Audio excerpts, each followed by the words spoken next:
Bonjour à tous, j'espère que vous allez excellemment bien. Aujourd'hui, on va faire le débrief de l'étape 12. Alors, débrief qui va être un peu en mode express. Il n'y aura pas d'habillage aujourd'hui, je m'en excuse, mais j'enregistre, il est 19h15 à cause à la fois de l'étape qui arrive tard et puis de contraintes personnelles. Vous allez même peut-être entendre, parce que là, ce mur-là, en fait, c'est le mur de la douche. Entendre que ça se douche pendant la vidéo, mais là, je peux vraiment pas faire autrement. Et puis, avec une étape qui arrive déjà à 18h10, 18h15.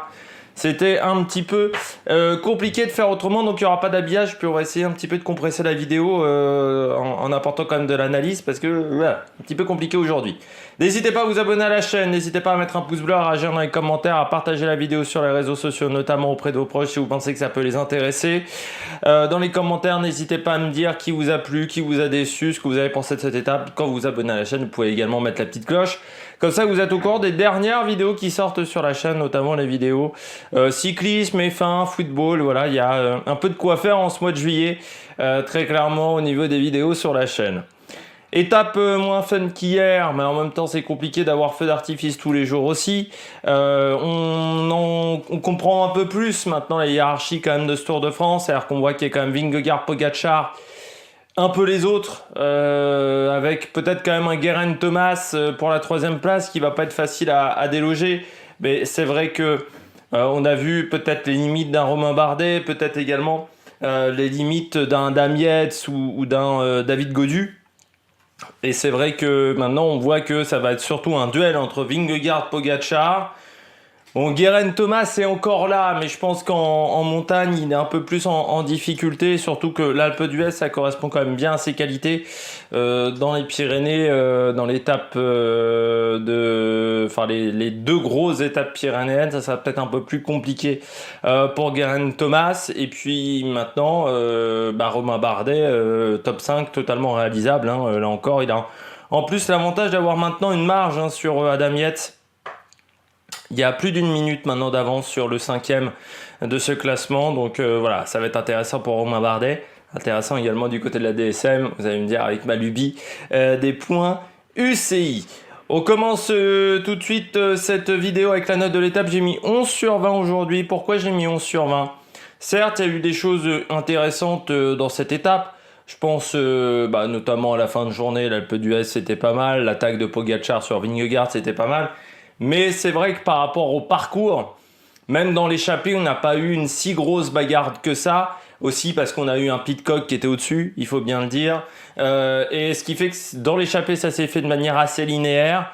Pour un 14 juillet, ça manquait de Français quand même aux avant-postes aussi. Et puis, voilà, ça a été moins fun qu'hier, tout simplement. Mais c'est... Enfin, dans un Tour de France, qu'on ait des étapes où ça attaque un peu moins dans tous les sens, c'est presque rassurant pour la 3e semaine. Parce que j'avais peur qu'on ait déjà des gros écarts ce soir et qu'en 3e semaine, on se la coule douce un petit peu et que tout le monde contrôle.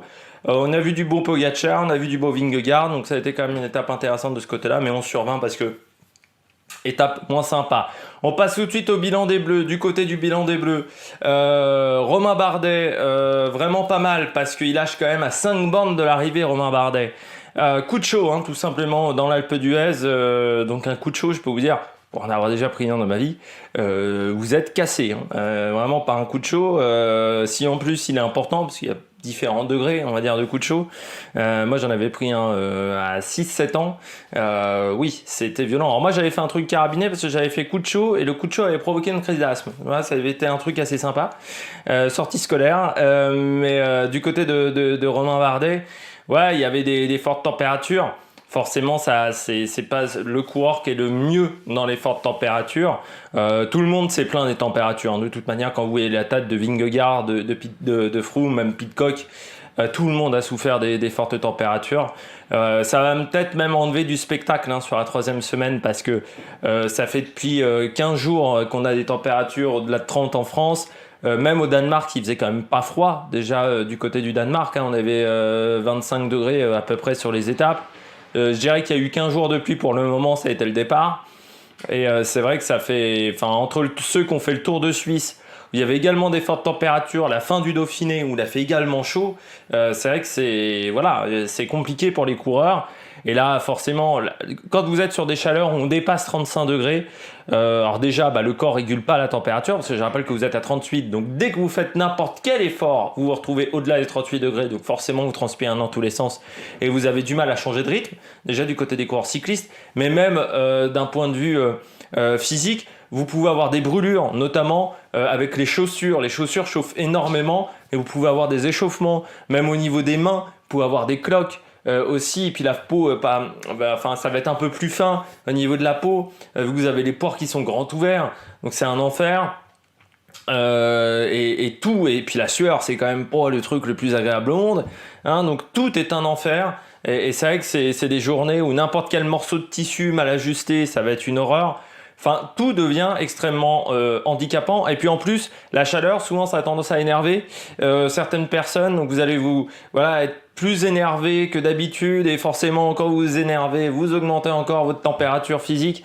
Donc c'est un enfer. Et c'est vrai que Romain Bardet, quand il est à 5 bornes de l'arrivée, que je vois le maillot grand ouvert, que ça dandine à gauche et à droite, je me dis, aïe aïe aïe, il va prendre cher. Parce que autant Gaudu, il lâche avant. Mais Gaudu, il lâche serein, tu vois le mec, alors serein, bien entendu, à la limite d'un certain point, hein. Mais tu sens qu'il n'est pas dans le rouge. Bardet, il était pas bien du tout, et il perd 18 secondes aujourd'hui, ce qui est quand même plutôt une très bonne journée, parce que ça a été sa journée de moins bien. Alors peut-être qu'il en aura une autre dans les Pyrénées, mais là il a eu une vraie journée de moins bien aujourd'hui, Bardet. Il perd que 18 secondes. Alors il a aussi profité du fait que devant ça se neutralise, mais peut-être que devant ils n'étaient pas beaucoup mieux que lui, hein. Peut-être que devant c'était également compliqué pour Vingegaard, pour Pogacar. Et c'est vrai que Romain Bardet s'en sort plutôt très bien aujourd'hui. Ça a été, c'est un coup de moins bien. Il faudra faire attention, bien se réhydrater ce soir. Essayer de rester au chaud aujourd'hui, d'accélérer que du côté de Mende, mais Mende ça correspond bien à ses qualités, c'est assez punchy, et puis il connaît bien, il s'est fait battre une fois par Stephen Cummings, donc ça va être intéressant de voir comment ça va se passer du côté de Romain Bardet, mais c'est vrai qu'aujourd'hui ça a été une journée difficile. 18 secondes quand elle lâché à 5 bornes de l'arrivée en coup de chaud. Pogacar il a pas fait aussi bien, hein. Alors certes c'était le Granon, mais l'Alpe d'Huez c'est dur. Alors certes, les deux derniers, le dernier kilomètre et demi est moins dur, mais bon, quand il est lâché à 5 bornes, c'est des rampes difficiles. Et je vous avais dit, hein, l'Alpe d'Huez, une grande partie quand même de l'Alpe d'Huez est en plein soleil. Là encore, on est arrivé à 18h, et j'ai envie de dire qu'on avait quand même un peu d'ombre, notamment au début. Je me souvenais pas qu'il y avait autant d'ombre au début de l'Alpe d'Huez, mais je pense que c'est aussi le fait qu'on était à 18h. Et ça a vraiment beaucoup aidé, je pense, certains coureurs. Mais aujourd'hui, l'étape est partie à 14h. J'ai vu certains dans les commentaires dire il faut changer l'heure de départ des étapes. Oui, mais en fait, il n'y aura pas de bonne solution. Soit vous partez plus tard, mais ça veut dire qu'en début de journée, il fait chaud. Et puis en plus, je rappelle que le goudron restitue la chaleur. Donc en fait, il faut savoir que quand vous êtes sur du goudron, l'heure où ça va être la température la plus chaude, c'est pas 14h, c'est plutôt 15h45. Entre 15h30 et 15h45, c'est à peu près là où on a les pics de chaleur sur Paris notamment. C'est là où on a les températures les plus chaudes parce que vous avez le goudron qui restitue la chaleur mais avec un décalage. Donc en fait à 18h il fait toujours très chaud. Soit on part plus tôt. Alors déjà ça va pas plaire aux télévisions, ça je peux vous le dire, mais ça veut dire qu'on arrive, il est midi et que quand ils font le massage il fait très chaud et que c'est pas beaucoup mieux quand il y a le podium. Le podium va être en plein cagnard. En plus, faut aussi penser aux gens qui sont sur le bord de la route, hein. Certes, il faut penser aux coureurs, il faut penser aussi aux spectateurs. Le temps que les spectateurs sur une étape comme aujourd'hui de l'Alpe d'Huez, tu as au moins 1h30, 2 heures avant que les gens puissent redescendre. C'est-à-dire que si tu fais arriver l'étape à 14h, imaginons, donc ça veut dire déjà que tu arrives en plein cagnard, hein, la dernière heure de course se déroule en plein cagnard, parce que là aujourd'hui, par chez moi, il faisait chaud à partir de 10h, 10h30, hein, donc faut vraiment faire partir l'étape à 6h quoi, pour s'en sortir. Et ça veut dire aussi que les gens, pour qu'ils quittent l'Alpe d'Huez, t'en as pour 1h, 2h. C'est compliqué aussi pour la caravane, parce que la caravane est 2 heures avant. Il y a toute une logistique autour du Tour de France. Autant partir plus tard, on peut le faire, c'est-à-dire arriver à 18, 9h, par exemple, 20h, on le fait notamment pour les Champs-Élysées, c'est faisable. Mais partir plus tôt, c'est quasiment impossible. Aujourd'hui, on peut partir 1 heure plus tôt, 2 heures plus tôt, mais ça ne changera rien au problème. Très clairement, vous arriverez, il est 15h30, 16h, il fera toujours aussi chaud et on sera toujours en plein cagnard pendant les 2 dernières heures de course. Donc il n'y a pas de bonne ou de mauvaise solution aujourd'hui pour le Tour de France. Gaudu, il s'en sort bien. Il s'en sort bien, David Gaudu, parce qu'il a encore bien géré sa montée, hein. On sent que c'est un coureur qui qui a changé un peu sa manière de faire quand même. Avant, il avait tendance à exploser en plein vol, on l'avait vu notamment au Dauphiné cette année, mais même sur d'autres courses, hein, c'est un coureur qui avait tendance vraiment, quand il explosait, à exploser fortement. Et là, il décide, ok, il fait chaud, c'est pas le coureur qui supporte le mieux la chaleur, hein. Il est breton, je rappelle, de Basse-Godu. Hein. J'ai rien contre la Bretagne, mais il fait rarement 45 degrés en Bretagne aussi. Puis même quand il y a de la chaleur, il y a du vent, il y a l'air marin quand même, notamment sur la côte, donc c'est un peu plus supportable que dans d'autres coins de France. Par exemple, quand on ira à Mende, la température, ça va taper fort. Mais du côté de Godu, ce qui est intéressant aujourd'hui, c'est que comme hier, il a bien géré son effort, mais en plus, il l'a fait seul. Parce qu'hier, on peut dire, gros travail de Storer, gros travail de Madouas. Donc c'était déjà une force collective en fait qui avait aidé David Godu, et puis la Movistar notamment, et Van Aert aussi après, qui lui avait permis de revenir sur le groupe de tête. Alors que là aujourd'hui c'est seul, il fait sa dernière montée seul, il s'en sort très bien seul, et c'est là où j'ai trouvé que Godu a été solide et qu'il a fait une belle journée, parce que il aurait pu s'écrouler complètement, et il ne s'est absolument pas écroulé, David Godu, donc c'est du bon job qu'il a fait le coureur français. J'ai été très content de ce qu'il a fait. Je continue avec Quintana rapidement. Quintana, alors certes moins bien qu'hier, mais Quintana est quand même toujours 6ème du général à 3,58. Ça va être aussi intéressant pour Quintana, parce que 3,58, ça commence à donner un petit peu des libertés au niveau du classement général. C'est-à-dire que pour aller chercher une étape, on va pas forcément aller courir sur lui. Donc ça peut être intéressant du côté des Pyrénées. Et puis ça montre qu'il n'est pas encore peut-être à 100%. Il est bien, mais il n'est pas encore à l'entièreté de ses capacités. Donc s'il participe à la Vuelta, ce que j'aimerais du côté de Quintana, bah, ça voudrait dire peut-être une très bonne Vuelta. Et puis là aujourd'hui, c'est vrai qu'on est sur des étapes, là avec les conditions climatiques, vu l'étape d'hier aussi qu'on s'est chopé, c'est normal que certains coureurs aient des défaillances.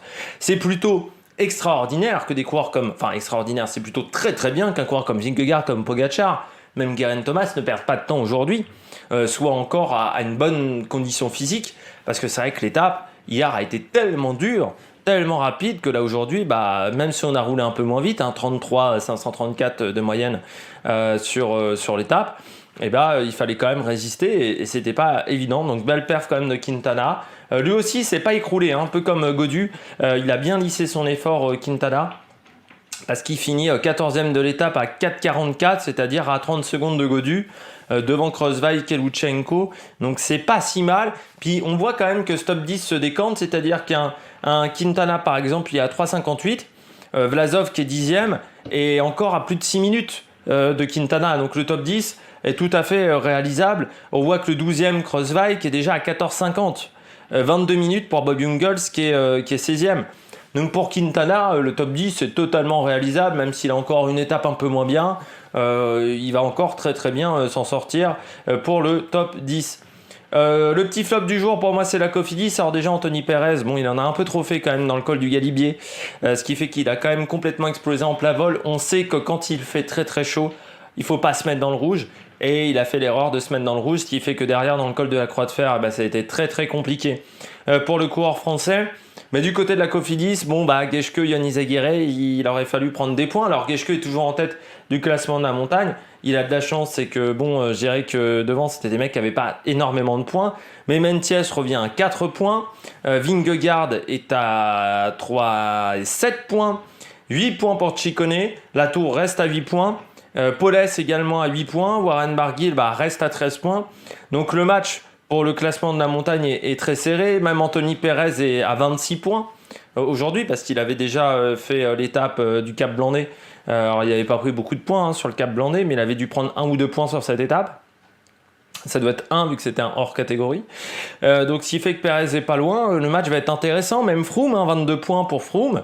C'est 21 points de retard sur Geschke. C'est un hors catégorie. Et les premières catégories, c'est aussi beaucoup de points. Donc il va falloir faire attention, mais Geschke s'est pas fait loin de là. Et là aujourd'hui, ça aurait été bien de prendre des points sur cette étape de montagne. Et on a vu en plus Geschke, il finit pas top. Cette étape, il a quand même pas mal explosé. Donc il faudra voir si dans les jours à venir, il est capable de récupérer des points, notamment à Mende, parce qu'il y a pas mal de points. Même demain, il y a deuxième catégorie, je crois, au programme. Mais Mende, il y a aussi quelques points à les récupérer, parce que je crois qu'il y a 5 côtes dans la journée. Donc il faudra voir comment ça va se passer. Du côté du coureur de la Cofidis, mais c'est vrai que je trouve qu'aujourd'hui la Cofidis, bon voilà, ça a été un peu compliqué pour l'équipe française. Petit flop. On passe tout de suite aux coureurs au top. Du côté des coureurs au top, je continue, hein, j'enchaîne. Pas de pause. Du côté des coureurs au top, moi j'ai mis Pidcock, incroyable aujourd'hui. On me pose souvent la question, on me l'a posé plusieurs fois. Lequel des trois, avec Van Aert et Van Der Poel, tu vois gagner en montagne? Et je dis toujours, Van Der Poel, on a vu les limites dans les côtes de haute montagne, on a vu les limites, on sait qu'il ne pourra pas jouer là. Van Der Poel, c'est un profil à la Sagan, ce qui est déjà un beau profil, mais en haute montagne, il ne pourra pas aller chercher plus. Je dis toujours, Van Aert, moi j'aimerais qu'il perde 2-3 kilos. Par contre, Pidcock, il a le poids idéal. Et c'est pour ça que j'ai dit, Pidcock, faut qu'il réfléchisse vraiment cet hiver. Quand on fait la performance qu'il a fait aujourd'hui sur l'Alpe d'Huez, et je dirais même sur le col de la Croix de Fer, parce que ça a été l'animateur de la journée, quand même Coco. C'est-à-dire, il fait la descente dans le Galibier avec Froome pour rentrer sur le groupe de devant. Ensuite, c'est lui qui décante le groupe dans le col de la Croix de Fer. Derrière, c'est lui qui lance ses hostilités dans l'Alpe d'Huez. Quand on fait cette journée-là en montagne, je pense qu'on peut relativement se dire qu'il y a quand même quelque chose à tenter du côté du général des Grands Tours et que foncièrement, général des Grands Tours veut dire que ça va être compliqué sur les pavés parce que c'est pas le même type de gabarit. Pidcock, aujourd'hui, il a un gabarit de montagnard. Il n'a pas un gabarit de coureur de pavé. Alors, il est très à l'aise sur un vélo, mais il manque de puissance. Or, en montagne, faut être aussi à l'aise sur un vélo parce que l'Alpe d'Huez aujourd'hui, il fallait être à l'aise sur un vélo parce que vu le monde qu'il y avait et du monde indiscipliné parce que c'est vrai que j'avais dit, vous allez voir à la sortie du Danemark, c'est la seule chose que j'avais apprécié du Danemark, j'avais dit du parcours, j'avais dit les gens, malgré le monde sur le bord des routes, les personnes étaient restées très cadré, tu vois, ça courait pas le long des routes, voilà, restait bien le bord des routes. Là aujourd'hui, ça a été du n'importe quoi.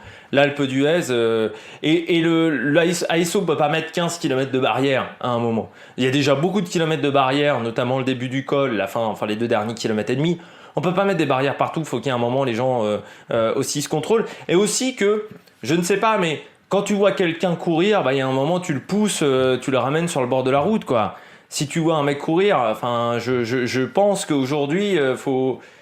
je sais pas, mais au moins l'engueuler aujourd'hui.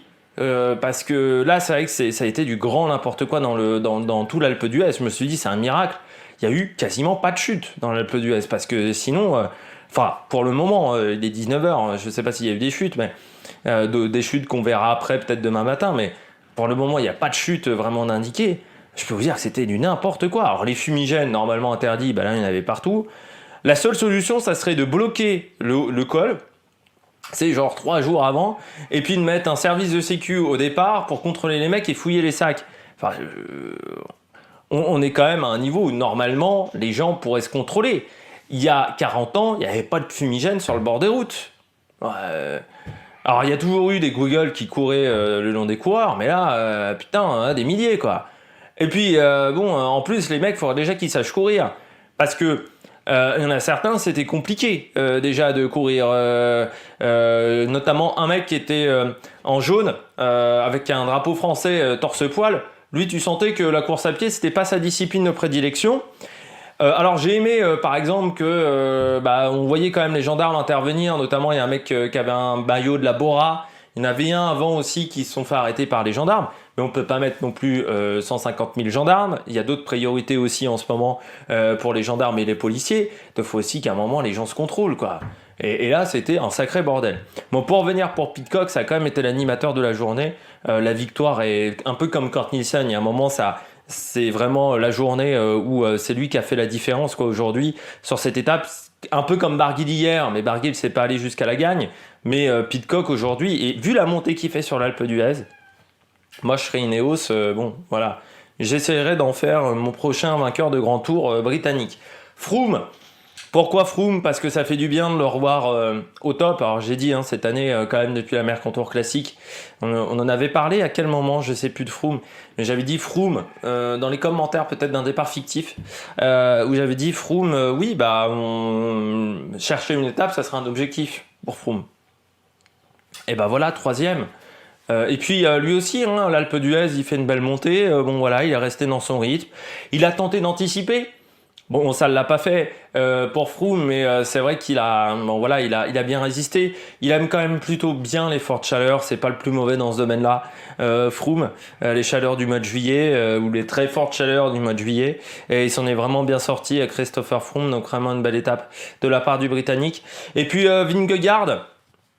Là aussi, moi j'avais un peu peur ce matin parce que j'ai vu des images où Vingegaard était hyper ému de son maillot jaune. Il a dit je rêvais ça toute ma vie et je me suis dit le con il va pas dormir de la nuit. Enfin le con hein.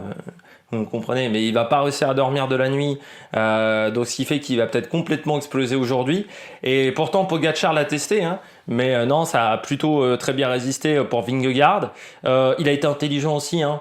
Quand vous le voyez, il attend Sepp Kuss qui repasse devant. Tu vois, il n'a pas voulu contrer l'accélération de Pogačar. Il s'est dit non, faut pas que je m'isole. Il a aussi 2 minutes 20. J'ai envie de dire qu'il a quand même une grosse minute de marge sur Pogačar, 2 minutes 20, il n'arrivera pas à récupérer ça sur Vingegaard sur le chrono. Donc tant qu'il suit Pogačar, j'ai envie de dire que pour lui la situation est plutôt bonne. Mais c'est vrai aujourd'hui il a été attaqué et j'avais peur, premier jour avec un maillot jaune. Parfois c'est compliqué, il y a des mecs qui ont complètement explosé dans ce genre de situation. Et lui, il s'en est très très bien sorti. Et puis encore une fois, intelligent avec Sepp Kuss, intelligent dans la manière de courir. Roglic qui se met encore à son service. La seule erreur, mais ce qui est une demi-erreur, c'est le fait d'avoir accéléré aussi fortement dans la croix de fer. Mais je pense que Vingegaard et Roglic se disaient on a des bonnes jambes. Et puis il y a eu les premières accélérations de Van Aert et ils se sont dit oh là non, on a encore des courbatures, on a encore les jambes qui sont lourdes de la veille. Donc je pense que ça a été l'une des raisons qui ont fait que d'un coup dans la descente on a diminué énormément le rythme. On a vu qu'on n'arrivait pas à faire la différence en plus, donc ils ont diminué fortement le rythme, mais c'était plutôt intelligent de leur part. Parmi les flops, rapidement, j'ai mis Adam Yates. Pourquoi Adam Yates? Parce qu'aujourd'hui c'est un peu le seul du top 5 qui a souffert dans ce classement. Il a moins bien géré en plus que Gaudu. Que Bardet, pardon, Adam Yates, alors que Bardet était vraiment dans le rouge, on va dire, et il a moins bien géré que Romain Bardet, parce que Romain Bardet a été lâché avant lui, et pourtant il finit 20 secondes derrière Romain Bardet. Et puis surtout, là encore dans la hiérarchie Ineos, maintenant ça va je pense être tout pour notre ami Geraint Thomas, et puis même avec Pidcock, hein, parce que Pidcock au général désormais 8ème, Yates est 5ème, hein, Pidcock a fait une belle remontée, il est à 7,39 Pidcock, donc là aussi il va falloir regarder pour Pidcock. Et puis le maillot blanc, c'est pas encore totalement fini, hein, parce que si Pogačar a de nouveau une grande défaillance. Il n'y a que 5 minutes entre Pogačar et Pidcock. Donc là aussi, il faudra faire attention au niveau du maillot blanc. Ça va être un bon match. Deuxième, flop Caruso. Mais déjà flop hier. Mais je l'avais pas vu dans le classement. Et comme j'ai enregistré très vite hier après l'arrivée de l'étape, j'avais pas le classement complet. Et c'est vrai que j'avais oublié, Caruso était sur le tour encore. Mais ça a été compliqué pour Caruso. C'est surprenant quand même la saison de Caruso. Parce que je rappelle, très fort sur le Tour de Sicile, il surdomine notamment à Nibali. Et je m'étais dit à ce moment-là, vu le Giro qu'a fait Nibali, normalement pour Caruso, et ça va faire partie des coureurs qui peuvent faire un top 6-7 assez facilement. Et puis derrière, le Dauphiné, ça a été ça n'a pas été top. Je l'avais mis en flop. Bon, il fait 5e, 6e du dernier Dauphiné, mais il n'est pas extraordinaire. Et là, sur ce Tour de France, c'est compliqué. Donc ça voulait peut-être dire que c'était plutôt Jack Haig le leader dans cette équipe et qu'on avait plutôt sacrifié Caruso pour qu'il soit équipier. Mais oui, ça a été compliqué pour le coureur italien aujourd'hui et maintenant il est très très long au classement. Hop là, je reprends le classement. Il est Caruso, il est 22e à 41 minutes. Il n'y a plus rien à espérer par Caruso à part aller essayer de chercher une étape, mais même ça va pas être facile pour l'Italien. Et puis l'équipe UAE. Pourquoi l'équipe UAE? Parce qu'aujourd'hui, ça a été encore une journée compliquée, je trouve. Pourtant, ils n'ont pas roulé. Donc normalement, ils auraient dû être plutôt bien placés. Mais on voit que le fait d'être en sous-nombre, c'est un véritable problème. Et Maïka est déjà un peu fatigué. Par exemple, je le trouvais un peu les traits creusés quand je l'ai vu à l'écran. Maïka, et vous savez que c'est un signe que je regarde toujours, les traits. Parce que ça veut dire si le coureur est quand même en forme, en bonne condition aussi, il commence déjà à être pas mal fatigué. Et je pense que Maïka est fatigué. Et Maïka, c'est quand même une pièce maîtresse autour de Pogačar. Là, Pogačar, il avait peu de monde autour de lui. Et puis même, le placement de ses équipiers. Alors, je ne sais pas si c'est Pogačar qui demandait ça, mais à un moment, ils étaient très loin de Pogačar. Je ne sais pas si c'était une stratégie de l'équipe. Mais si c'était une stratégie de l'équipe, je ne la comprends pas des masses.